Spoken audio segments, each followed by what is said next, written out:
Ricciolello e un riccio.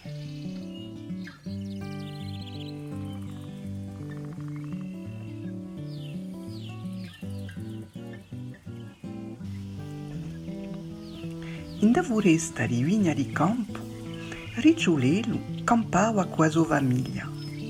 O babbo, a mamma, i fratelli e i sorelli. Un bel giorno gli dissero o babbo e a mamma: O Ricciolè, grandi pose grandava, ti tocca di parte da cercare una compagna e fatto una famiglia.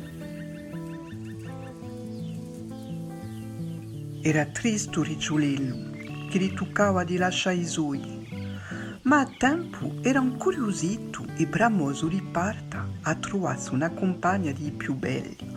Un giorno dopo, allora dove la rossisce il cielo l'alba, Ricciolello si pigliò a strada.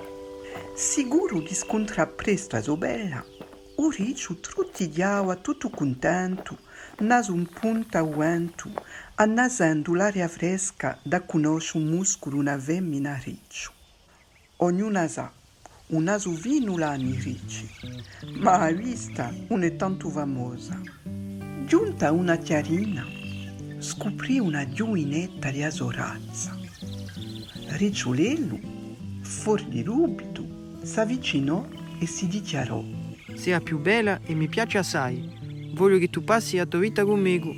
Senz'altro a giovinetta rispose: sei troppo giovane e poi mi piace mica. Via! Ricciolello, tristo, ripigliò il cammino. Era muffato davvero. Di colpo si piantò. Una bella femmina riccio si cacciava a setti con l'acqua linda d'un gargaletto. Oh, così bella, che meraviglia! È sicura, è qui la che mi aspetta. O giovane riccio, sempre fuori di dubito, s'avvicinò e si dichiarò: sei la più bella e mi piace assai. Voglio che tu passi la tua vita conmigo. Un contamento sorriso, a bella rispose: Oh Ricciolè, come tu sei bello e bravo, ma io non è troppo tardi, l'affare è fatto. Aggiungi già troppo un innamorato. In dispetto ma mica disperato, Ricciolello ripigliò il cammino, viaggiò un bel pezzo. Di colpo, a ubere un castagno maiò, vide una bella giovinetta. Gli parsi che la dormissi. Come aiutava da un'essa mi suvora? Ah, mi viene un'idea. L'aiutava un regalo. Si colse due belli lumachi e li mise a un lato di bella addormentata. Poi gli dichiarò: sei la più bella e mi piace assai. Voglio che tu passi la tua vita conmigo. Ma silenzio. A bella firmava zitta e muta. E aspetta. Loro passavano, ma a bella non muovia manco un sambrone. Forse i lumaghi un suo cibo favorito. L'aiuta a regalare ogni po' di lombricoli.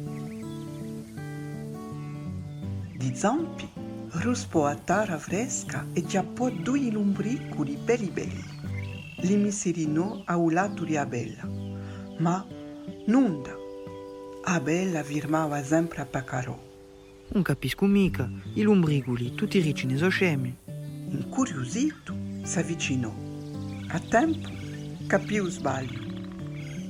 Abella femmina riccio era un gricciurone secco farato da un castagno.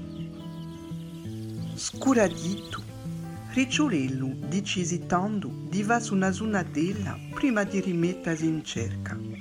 Stanco morto, s'addormentò subito l'animaluccio.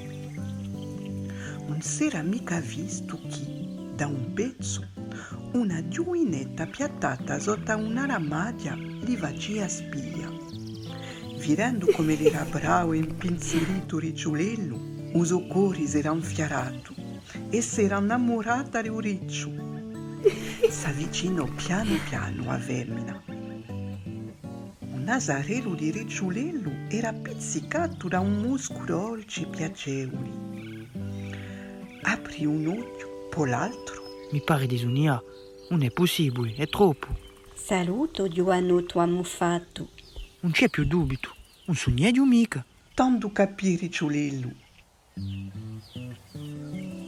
E capì di no che da qui a poco aveva una famiglia.